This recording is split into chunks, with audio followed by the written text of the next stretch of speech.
Give me a sense of what the sentiment is in Tehran.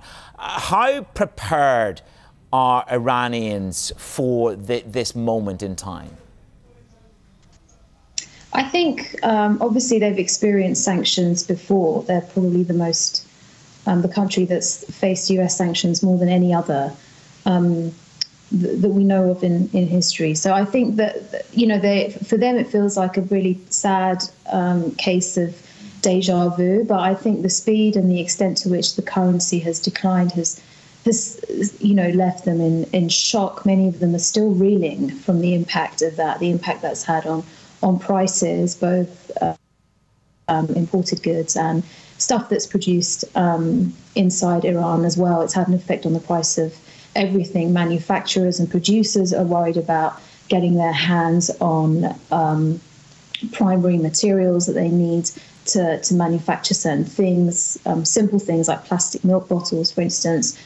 Dairy makers are worried about that kind of stuff right now. Things that they weren't really concerned about, but that really were fundamental to their production lines. They're now having to think what they can do to kind of come up with alternatives or make sure that production lines don't at least slow down or grind to a halt. So there's a lot of coming up with solutions.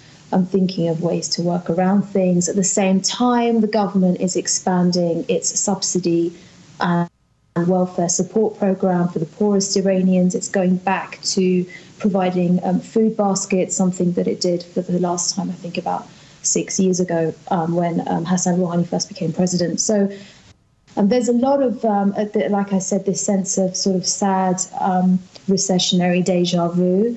But I think there's also Golnar, can I ask you about the political elite? Can I ask you about Ayatollah Khamenei and in terms of what he has been saying over the weekend in regards to medical supplies and in regards to what this latest salvo from the United States of America will do to Iran? It will make your country more self-sufficient. Is that PR spin, or what is it from the Ayatollah that's striking a chord with Iranians?